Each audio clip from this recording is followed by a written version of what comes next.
majority ọlọ́pàá tó wà ní ilẹ̀ Yorùbá they are all Fulanis. Majority of them mi sọ pé gbogbo wọn, including the army, they are all Fulanis. Wọ́n kó àwọn ọmọ wa lọ sí Boko Haram níbi tí àwọn Boko Haram méjèèjì àláti máa rí wọn pa ní ìrọ̀rùn. Wọ́n send àwọn fídíò kan sí mi báyìí. Mo ké pé Olúwa Ọlọ́run ìṣẹ̀dálẹ̀ Yorùbá, níjọ́ wo ni Yorùbá yóò bọ́? Níjọ́ wo la máa bọ́? Mo pariwo. Màá wá fídíò yẹn kan. Ọ̀pọ̀lọpọ̀ nínú wa ti rí. Wọ́n á ti send ẹ̀ sí wa. Níbi táwọn Fúlàní ti wá ṣẹṣẹ́ ni o.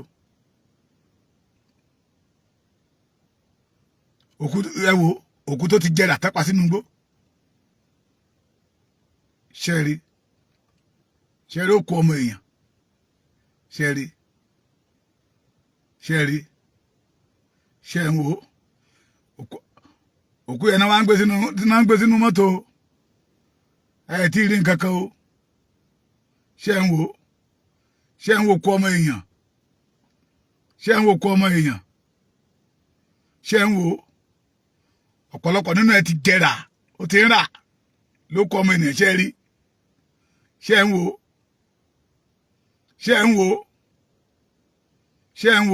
ṣẹ́ ti rí. Ṣẹ́ ti rí. Ẹni tó sẹ́ndì ẹ̀ sí mi wà níbi tó ti lọ kọ́bà kí ni ṣẹ́ rí. Ẹ̀yin ọmọ Yorùbá ṣẹ́ ń wo dead body tó ti rà. Kí lẹ̀ ń wò yẹ? Police. Ṣẹ́ rí. Ṣẹ́ ń wò wọ́n. Ṣẹ́ rí. Ṣẹ́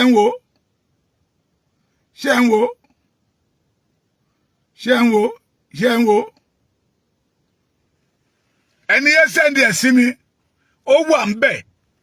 Ó ní bàbá Èkìtì ń tó ṣeun láàánú ń bẹ̀ ni wípé majority àwọn tí ẹ̀ ń wò yẹ orúkọ Yorùbá ló pọ̀ jù lára wọn.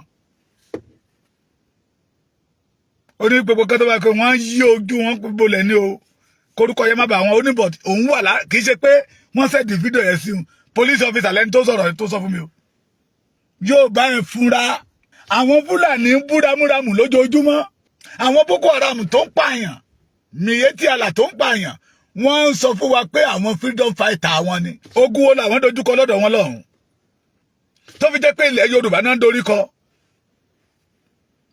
Mo sọ nígbà tí OPC ń jẹ́ OPC. Oh my God. Ta ló jẹ́ gbéná wojú ẹkùn. Kì í ṣe pé Yorùbá ò mọ̀ọ́rẹ́. Ọ̀pọ̀lọpọ̀ àwọn tó dúró nídúró alágbára ilẹ̀ Yorùbá tara wọn náà mọ̀ ni. Bàbá mi a máa sọ pé mo ṣoore kò gbè mí. Alólọ́wọ́ kan ìkànnù ni. The Fúlàní wọ́n prepare lójoojúmọ́. Wọ́n ti kó àwọn ọmọ ogun jọ torí ìtani, torí Yorùbá. Torí pé wọ́n fẹ́ gbalẹ̀ Yorùbá. And I use this opportunity to call the Inspector General of Police. Nígbà tí ọmọ Fúlàní wà ń bẹ̀, bàbá Ẹgbẹ́dòkun àbí ṣé mo gbà IG Ẹgbẹ́dòkun. Nígbà tí ọmọ Fúlàní wà ń bẹ̀ as IG, àwọn Fúlàní ṣe bó ṣe wù wọ́n. Wọ́n lo ọ́fíìsì yẹn láti tẹ́ra wọn lọ́rùn. Wọ́n lo ọ́fíìsì yẹn láti achieve láti wọ ilẹ̀ Yorùbá. Nígbà tí ọmọ Fúlàní jẹ́ Chief of Army Staff, wọ́n lo ọ́fíìsì yẹn láti tẹ́ra wọn lọ́rùn pé ọ́fíìsì belong to us. Wọ́n ti lo ọ́fíìsì yẹn láti wọlé sí ìran Yorùbá lára. Bẹ́ẹ̀ náà ni custom officer. Láìpẹ́ mo lọ sí Kútọ́nù nígbà tá à ń padà bọ̀. From Ìdí Ìrókò títí ẹ máa fi dé ìlú máyì tó ṣeré yìí Táíwò Hasan Ògògó mo ka 72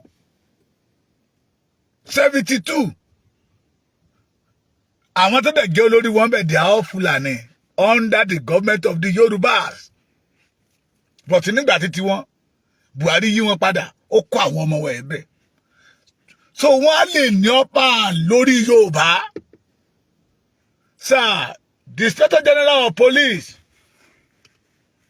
Chief of Army Staff Control General ti Custom kí lẹ̀ ń wò these people wọ́n prepare ogun láti wipe away generation yìí either you are IG you are a Chief of Army Staff you are a controller kìnnì kankan you are a Yoruba man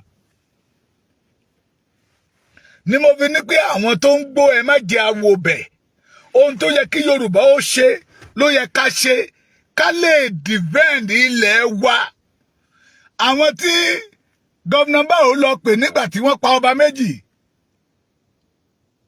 ojú títì ló kù tán wà báyìí àwọn ọmọ yahoo ló kù tán lé kiri this is the first time tí máa rí POS lọ́wọ́ Nigeria Army wọ́n wà ládó ń bí báyìí tẹ́ bá ti déjọ́ ṣe àyẹ̀mí gàdà jẹ́ bá wọn bẹ̀ ní gẹ́ after 5 má ti wà ń bẹ̀ nírọ̀lẹ́ inú igbó làwọn tó pa àwọn ọba wa o ṣùgbọ́n àwọn gbowó lójú títì the Yorubas níbòmí Yorùbá orí kan sọ wípé kò sí ibi tó dàbí ilé lẹyẹ ń ké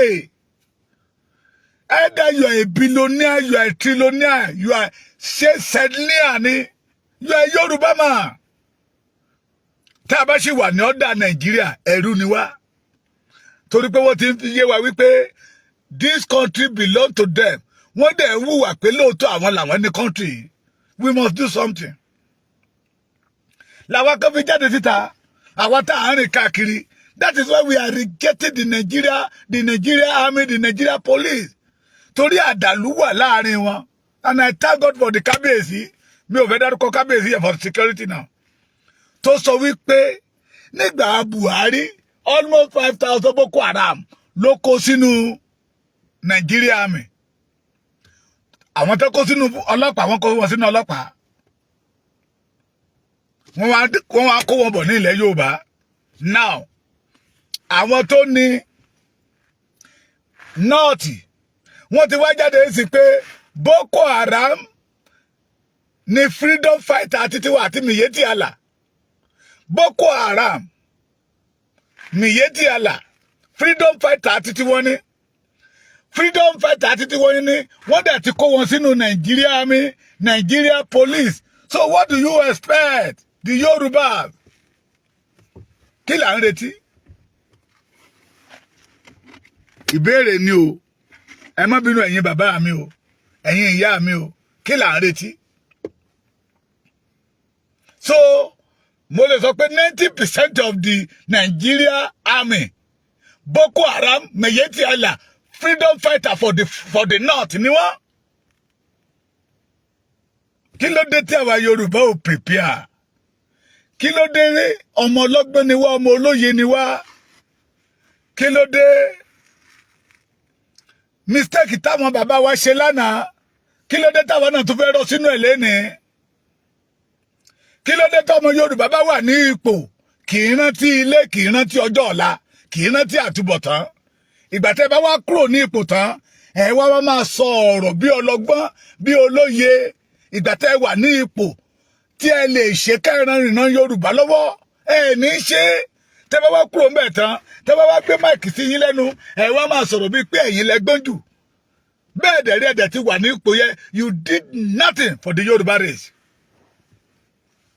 mo rántí interview tó ṣe fún Gbénga Daniel ìgbà tó wà ní gómìnà he did nothing ó kúrò ńbẹ̀ tó ṣe wàá mú àbá tó dára wá nígbà tó wà nípò yẹn wáyé tó fi ṣe our elders ẹ jẹ́ kọ́gbọ́n lára Bíbélì ní kẹ́kẹ́ kọ́gbọ́n lára igi ọ̀kọ̀tọ́ ẹ jẹ́ káwọn náà kọ́gbọ́n lára àwọn Fúlàní yìí tí wọ́n bá ti lè rí ipò kan ní Nàìjíríà ìlú burúkú yìí wọ́n á lò láti fi kó ọrọ̀ jọ sọ́dọ̀ wọn láti fi kó agbára jọ sọ́dọ̀ wọn wọ́n á lò láti fi empower youth wọn torí àwọn múra ọjọ́ ọ̀gá ńlẹ̀ àwa ò dẹ̀ múra àwọn tó tún wá dìde orúkọ wo lẹ ti sọ Sunday Igboho. Let me tell you one thing. I want unity for the Yorubas because láìsí ìfẹ́ we are going nothing. Go nowhere. Ṣùgbọ́n mo fẹ́ káwọn ènìyàn ó mọ̀. Sunday Igboho ló rán yín síta kẹ́ máa bú ibà ìta ló ráyè ẹ̀mí gẹ́gẹ́ bí ẹnìkan yìí mọ̀ pé Gani Adams wọ́n exist. Ṣùgbọ́n mo mọ̀ pé Ààrẹ Ọ̀nà Kakanfò wọ́n exist. That ipò, that title tó so gbogbo ilẹ̀ Yorùbá papọ̀ belong to all of us. Anybody tó bá pè ní Yorùbá belong to all of us. Ẹni tó bá dé ní ipò tó bá gbé ipò yẹn tá a bá gbé ipò yẹn fún tó gbà á. Ó ti yẹ kó mọ̀ pé ìránṣẹ́ ló máa jẹ́ fún gbogbo ilẹ̀ Yorùbá. Kì í ṣe kó máa jẹ́ kó wá dúró gẹ́gẹ́ bí commander fún ìran Yorùbá. No. Kì í ṣe kó wá fẹ́ jọba lé gbogbo ìran Yorùbá lórí. No. Ẹni tó bá gba ipò yẹn ìkúdí ipò ọba ó ti mọ̀ wípé òjíṣẹ́ aráàlú lòun jẹ́. So ó gbọ́dọ̀ ríra gẹ́gẹ́ bí call to service, not to dictate to the people. That is why làwọn kan fi sọ wípé ìwà tí Ìbà Gani ń wù, ìwà tí Ààrẹ Ọ̀nà Kakanfò ń wù kò tẹ́ wa lọ́rùn. Torí pé wọ́n ń pa kúkúrú, wọ́n ń pa gúngùn, wọ́n ń pa pupa, wọ́n ń pa dúdú, wọ́n ń pa ọmọ Yorùbá lọ́tún. Ìbà Gani gbọ́wọ́lé náà ó dẹ̀ ń wòran, ó dẹ̀ gbé oyè olórí ogun ilẹ̀ Yorùbá dání. Ẹ̀dẹ̀ ní káwa kan ó mọ̀ sọ̀rọ̀. Àṣẹ lọ pẹ́ lómi. Àṣẹ máa àtàkẹ́ pé ó yẹ kó jáde. Willingly lọ́mọ Adéyẹmọ jáde síta pé ojú òun ò lè gbà mọ́. So, Ìbà Gani should see himself as a servant to the Yorubas. Àwọn tó yí Ìbà Gani ká, ohun tó ṣẹlẹ̀ jẹ́ ká mọ̀ pé àwọn tó yí Ìbà Gani ká lọ̀tá Ìbà Gani. Tí Gani gan ò dẹ̀ realize pé àwọn tó so mọ́ òwe ọ̀tá ni wọ́n. Àwọn ló sọ ń di ọ̀tá ọmọ Yorùbá. Àwọn ló sọ ń di ọ̀tá ọmọ Yorùbá.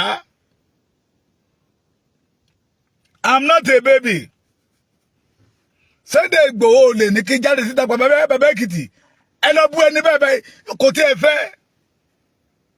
Program tí mo ṣe lánàá, ó ti pè mí pé ìrẹ́pọ̀ ló ń fẹ́. Ìrẹ́pọ̀. Kí gbogbo wa ká dì kan. He have nothing against Ìbà Gani. But I can tell you, àwọn tó yí Ìbà Gani ká, wọ́n rí Sunday Igboho gẹ́gẹ́ bí ọ̀tá wọn. Kì í ṣe àyè sọ abóra mánìtìjú tòlótòló etí òkun tó pera ẹ̀ ní Dáúdà àṣìnílọ́nà tí ń sọ pé òun agbaninímọ̀nà fún ààrẹ ó sọ ó ní ó ti pẹ́ tó ti ń mọ́nítọ̀ tó ti ń ṣọ́ olóyè Ìgbòho káàkiri. Kí lẹ̀ ń ṣọ́ olóyè Ìgbòho káàkiri fún? Ṣé torí pé ó dìde ó ló fẹ́ gba Yorùbá? Ṣé torí pé ó dìde ó sọ pé ìran Yorùbá ò gbọdọ̀ jìyà mọ́? That is why lẹ́ẹ̀fi fẹ́ ẹ̀yin gan lẹ́ẹ̀fẹ́ kí Ìbà Gani ó ṣe àṣeyọrí. Ẹ̀yin tẹ́ ń wọ agbádá funfun tẹ̀lé lẹ́yìn káàkiri. You make Gani Adams lose focus. Ṣùgbọ́n ẹ̀yin ọmọ Yorùbá ẹja dìde. Mo sọ lánàá, mo fi ìyọ́nú Ọlọ́run bẹ̀ wá. Ilẹ̀ Yorùbá ò gbẹ́dọ̀ parun. Iná èsìsì ò gbẹ́dọ̀ jó wa lẹ́ẹ̀mejì. Dandan ni ká débi tá à ń lọ o. Dandan ni. Iná èsìsì ò gbẹ́dọ̀ jó wa lẹ́ẹ̀mejì. Gbogbo ẹ̀yin sọ̀rọ̀sọ̀rọ̀ tẹ́ gbàgbọ́ nínú ìrìn àjò Yorùbá nation. Let us leave Gani Adams Association alone. Tó bá yá Ìbà Gani á mọ̀ wípé ìránṣẹ́ lòun jẹ́ fún ìran Yorùbá. Anybody tó bá ti hold the title yẹ, ìránṣẹ́ ló jẹ́ fún ìran Yorùbá. Don't attack Ìbà Gani. Èyí tó ti bóyá wọ́n gbé sínú epo pupa ni tó rí bálabàlá lára tó pera rẹ̀ ní òsì Ìbà Gani Adams. Àìmọ̀kànmọ̀kàn ló ń ṣe tó máa jẹ ló ń wá. Àwọn ọba wa ti sọ̀rọ̀, àwọn ọba wa ti jí, àwọn ọmọ wọn tá à ń pariwo pé àwọn bàbá wa ò dá sí wa, àwọn bàbá wa ò dá sí wa, ṣé ó yẹ káwọn bàbá wa jí tán káwa náà ò tún máa jí? Ariwo ọjà ni o, problem ti Yorùbá ní nìyẹn o. Everybody ń fẹ́ kán rí mi, kán ṣàrí mi, kán rí mi, kán rí pé mi náà wà. No, agbàgbé pípé tẹ́nìyàn kan bá dìde tó bá ṣe àṣeyọrí gbogbo wa ni. Tẹ́nìyàn kan bá dìde lénìí tó ń lé gbogbo Fúlàní kò ní ilẹ̀ Yorùbá pátá, gbogbo ilẹ̀ Yorùbá ló máa ní ìsinmi o, kì í ṣe òun nìkan o. Náà fi ní pé ẹni tó ní ká yóò sùn wọn òun nìkan kọ́ ló máa jẹ́ o, òun nìkan. Ẹni tó ní ká yóò sùn òun nìkan kọ́ ló máa jẹ́ sẹ̀. Ẹnikẹ́ni tó bá dìde tágbáwọ́ pọ̀ kájọ ṣe. Mi tí ì rí bí interview tí Sunday Igboho ti sọ wípé òun fẹ́ jẹ́ olórí ológun ilẹ̀ Yorùbá. No, ìtàn bẹ ńlẹ̀. Mi dẹ̀ tí ì rí bí tó ti gbé interview sí lẹ́nu, tó ti gbé máìkì sí lẹ́nu, tó kà bòròbòròbòròbòròbòrò tó jẹ́ pé Gani Adams ló fèsì tó ń bú. We don't need it. Àti kọjá ìyẹ́. Olóyè Ìgbòho ti ẹ̀ráyé ìyẹ́. Àwọn kan pè ní ẹnu jáwáyà, mo ní bẹ́ẹ̀ ni ẹnu jáwáyà lọ́mọ Adéyẹmọ. Gbogbo wa mọ̀ ẹnu yẹ ló dẹ̀ máa fi já ìgbè okùn tó fi dé Yorùbá mọ́lẹ̀. Ẹnu yẹ ló máa fi jáwáyà ń dànù. Ọ̀pọ̀lọpọ̀ nínú yín ò mọ̀ kan tó pè ní ẹnu jáwáyà. Wáyà tánà yìí ni tó bá fi dé èèyàn. Àfi tó ń tàn bá lórí ọ̀fẹ́ wà ló tún máa tú. Ẹnu yẹ lọ́mọ Adéyẹmọ máa fi já. Let us come together. Kárìíra wa gẹ́gẹ́ bí pé ogun yí wa ká. Kárìíra wa gẹ́gẹ́ bí pé àkókò rèé láti bọ́ kò nínú ìgbèkùn. Ọmọ ológo lógun máa dojú kọ. Kí ọmọ ológo tó di aṣẹ́gun, ó gbọ́dọ̀ la ogun kọjá. Ẹni bá dẹ̀ jagun tó ṣẹ́gun là ń pè ní aṣẹ́gun. Ilẹ̀ bàbá wa láwà. Mo ṣẹ̀ wọlé ni. Àwọn òsàsùpìyè. Ṣùgbọ́n mo láyọ̀ láti sọ fún gbogbo ọmọ Yorùbá wípé every blessed day làwọn ará bíbá ń wọ ọ̀dọ̀ wa. Ti Boko Haram di Meyeti Àlà àtàwọn tó kó kakí sí lọ́rùn. Ṣé iṣẹ́ náà wá ń ṣe lọ́dọ̀ wa ni èyí tó yẹ kí àwọn àgbààgbà kan fi ní ìfúnra, èyí tó yẹ kí àwọn tó pera wọn ní òsì Ààrẹ Ọ̀nà Kakanfò, oyè tí ò ẹ̀sìn tì nílẹ̀ Yorùbá kan fi ní ìfúnra. Pé táwọn bá tẹ̀ jẹ lọ bó lọ́jọ́ ọ̀la àwọn ọmọ wọn ṣe máa rí. Lóòótọ́ ti sọ pé ní ògógóró ni mo máa mú wá ṣe program. Oh my God, àwọn tó mọ̀ mí mọ̀. Anything alcohol mo jìnnà sí. Not be today. Anything alcohol ó lè bá lẹ́nu mi. But I did this one because Nigeria ti jẹ ayé mi mọ́ ayé títí wọn. Mi dẹ̀ fẹ́ kán jẹ ayé ọmọ mi mọ́lú àtàwọn tó yí mi káàkiri. Mi dẹ̀ fẹ́ kán jẹ ayé Yorùbá mọ́lú. Tí n bá gbọ́ pé tí Yorùbá bá ṣe nǹkan dáadáa nílùú òkèrè, inú mi máa ń dùn ni. Anyway, tí n bá lọ máa fẹ́ proud pé agbọ́yìntì kan lé ní o ọmọ Yorùbá doctor ní l'Amẹ́ríkà, ọmọ kan ní kékeré kan ó gbé oyún yẹn síta ó operate ẹ̀ tó tún dá padà. Nígbà tó pé oṣù mẹ́sàn-án ó tún bí ìṣe Yorùbá mà. Ìṣe Yorùbá mà. Èmi tí máa ń gbọ́ àṣeyọrí ọmọ Yorùbá inú mi máa dùn ni torí blood wọn ló wà lára mi. Àǹtí Yorùbá bá ń ṣe àṣeyọrí nílùú òkèèrè táwa lé tá a bá wà nínú ìgbèkùn tá a rí ògolo kí ni ìdùnnú mi. So àwọn bàbá wa ti ń jí. Ẹ jẹ́ káwa náà jí pẹ̀lú wọn. Not kára máa pariwo lásán. Ẹni bá ní òun fẹ́ jà everybody ẹ jẹ́ ká máa jà lọ. Èébú tó bú ọmọ Adéyẹmọ lánàá kò só ọmọ Adéyẹmọ òwò bẹ̀. Mo ṣe bá mi sọ̀rọ̀ lánàá ó ní bàbá Èkìtì ohun tó yẹ kó jẹ́ priority wa tó yẹ kó mú ọmú lọ́yà wa ni pé bí ilẹ̀ Yorùbá ṣe máa ní ìsinmi, bí ilẹ̀ Yorùbá ṣe máa ní ìsinmi bí eku ṣe máa ké bí eku tí ọmọ ènìyàn gan yóò máa fọ́n bí ọmọ ènìyàn ló yẹ kó jẹ́ ohun tó máa mú láyà wa. Mo ní sà wọ́n pè yín lólè ni ó ní ẹjọ́ pè mí lólè ṣé wọ́n sọ bẹ́ẹ̀ fáwọn ará aṣíwájú rí ni àwọn tó pè mí lólè lẹ́nu tó bá dọ̀la àtún máa parapọ̀ ó lẹ́ni tó pè mí lólè Yorùbá ni àbí bẹ́ẹ̀ kọ́ èmi tó pè lólè Yorùbá ni ẹ fìyélẹ̀ ẹ já fèsì common enemy that we have this Fulani ọ̀rọ̀ àná ni mo ṣe sọ fún yín o látẹnu olóyè Ìgbòho tí n bá dárúkọ ẹni tó jẹ́ ẹlẹ́rìí wa we are 3 in number in that call tí n bá dárúkọ ẹni tó jẹ́ ìkẹta wa ẹ lanu show that man need ó fẹ́ unity he want unity among the Yoruba race pé nínú ìfẹ́ la lè fi jagun àjàyè nínú ìfẹ́ la lè fi débi tá ń lọ mo ní mi ò ní gbà ó pè mí lólógogoro oníṣẹ́ wọn èmi lẹ́ni àkọ́kọ́ tó kọ́ máa pè lólógogoro ni ọ̀rọ̀ àná ni mo sì ń sọ fún yín Sunday Adéyẹmọ tí àwọn kan gbójú tán pè tán sọ lórúkọ òun ló ọ̀rọ̀ tó yìí bá mi sọ lánàá ni mò ń sọ fún yín pé ṣé èmi lẹ́ni àkọ́kọ́ tó máa pè lólógogoro ni ṣé òtòrí pé wọ́n pè mí lólógogoro yẹn ibi tá à ń lọ mi ò wá ní máa rántí ibẹ̀ mọ́ àní ẹ má jẹ́ àwàríwó ọjà èmi gbàgbọ́ tó yé mi yégé tó bá tó ọjọ́ kan mi ò gbàdúrà kan gbé ọmọ Gani o mi ò gbàdúrà kan gbé fámílì ẹ̀ kankan o ṣùgbọ́n tó bá jó ọjọ́ kan ojú Gani gan máa là fún ara ẹ̀ Ààrẹ Ọ̀nà Kakanfò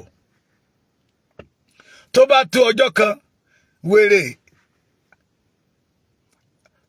tó ń wọṣọ funfun tínú ẹ̀ dúdú sí ìran Yorùbá tó pera ẹ̀ ní òsì Ààrẹ Ọ̀nà Kakanfò ojú ẹ̀ máa là lọ́jọ́ kan èmi ò gbàdúrà kan gbé aya ẹ̀ kan gbọ́mọ ẹ̀ torí tó bá gbé aya ẹ̀ kan gbọ́mọ ẹ̀ lénìí that blood tó máa ṣe kí ni a tún wíìkì mi dáhùn pé wọ́n ti tún gbé kan nínú àwọn Yorùbá àwọn oníran Yorùbá owó tán fi Yorùbá ń pa làwọn ń wò that is why tán fi ṣe Ààrẹ Ọ̀nà Kakanfò lọ́nà but àwa tá a wà lójú ọ̀nà bàbá tó ṣe program pẹ̀lú Yèyé Dára yẹ ó ti parí ọ̀rọ̀ ẹ jẹ́ àṣírà wa lọ́kàn ká focus attention wa síbi tá à ń lọ torí àwọn ọ̀tá wa tó fẹ́ gbalẹ̀ wa lójoojúmọ́ náà ń prepare against us o ẹ̀yin ọmọ Yorùbá ẹ jájí o gbogbo ẹ̀yin sọ̀rọ̀sọ̀rọ̀ ilẹ̀ Yorùbá ẹ jẹ́ máa bú Sunday Ìgbòho Sunday Ìgbòho sọ wípé Yorùbá ju òun lọ o ẹ jẹ́ máa bú Sunday Ìgbòho ó ní Yorùbá ló ní òun ló ní Yorùbá àrà tó bá fi Yorùbá kán máa fi òun dá lọ ṣùgbọ́n ibi tá à ń lọ yẹn ní kẹjẹ ká ṣe kíni ní wákàtí ohun tẹ́mi lérò ní pé ó yẹ káwa máa ṣe ni àwọn ọba wáyé ká má fún wọn ní face wọ́n ti jí ká má fún wọn ní face ká tètè lè máa rí kíni ká fún wọn ní closing attack pé kábíyèsí ń bá bẹ́ẹ̀ látúrò kábíyèsí ń bá bẹ́ẹ̀ àwọn kábíyèsí yẹn ló máa pe àwọn àgbààgbà ìlú ló máa pe àwọn ọ̀tọ̀kùlú ìlú Yorùbá yù láti bọ̀ nìyẹn tí ìṣòro kan tí Yorùbá náà ní pé ìrẹ́pọ̀ tó sọnù láàrin wa tí ìrẹ́pọ̀ bá ti sọnù láàrin wa who can tackle láyà ọmọ kékeré ilẹ̀ Yorùbá oró ni àgbáyé Yorùbá oró ni ṣùgbọ́n torí pé kò sí ìrẹ́pọ̀ láàrin wa ní Yorùbá fi ríra wọn gẹ́gẹ́ bí ojo àìṣojo àwa la níbi ire mo sọ lánàá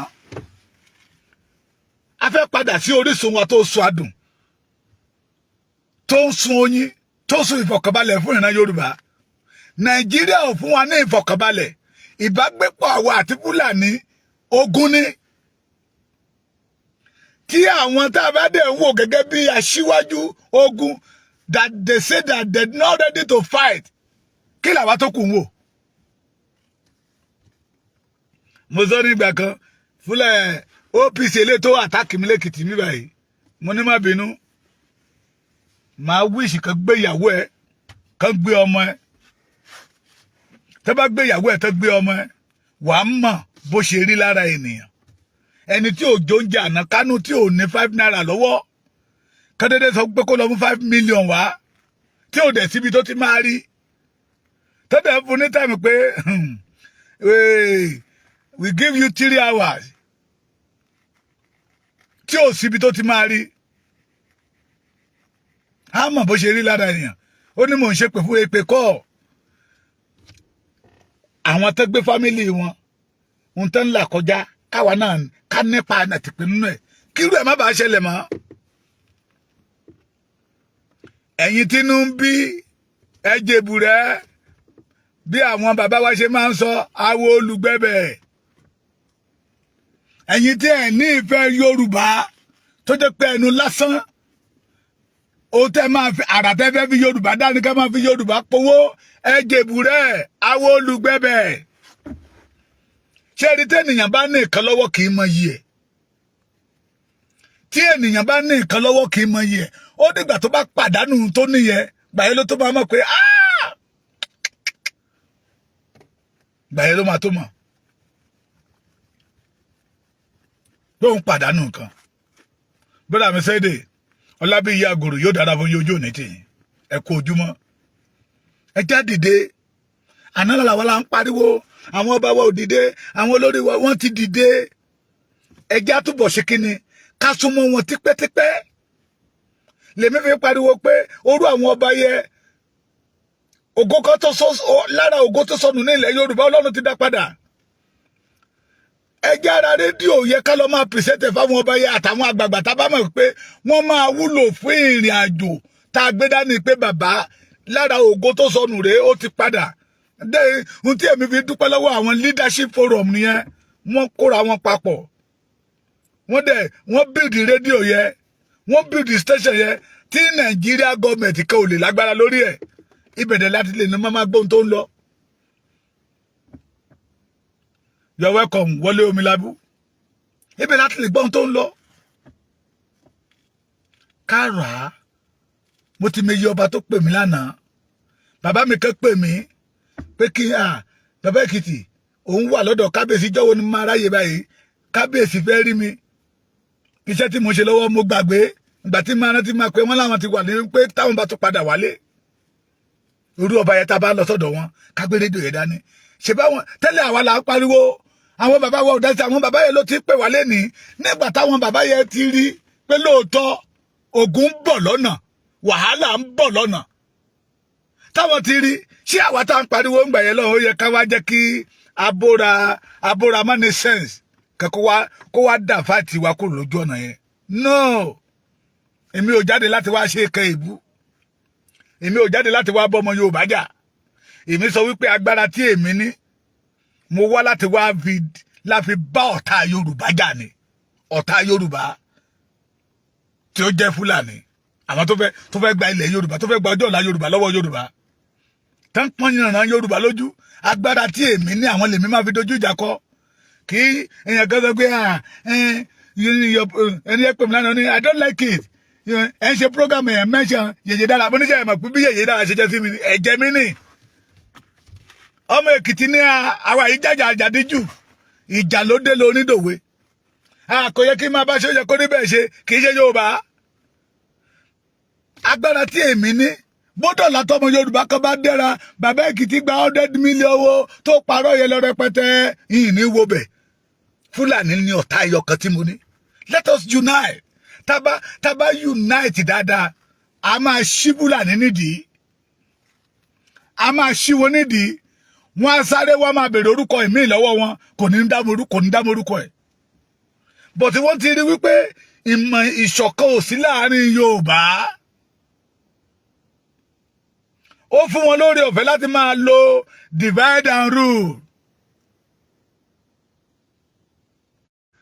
tó bá pẹ́ tó ti ń advice Ìbà Ààrẹ Ọ̀nà Kakanfò in wrong place ojú Ìbà Ààrẹ máa.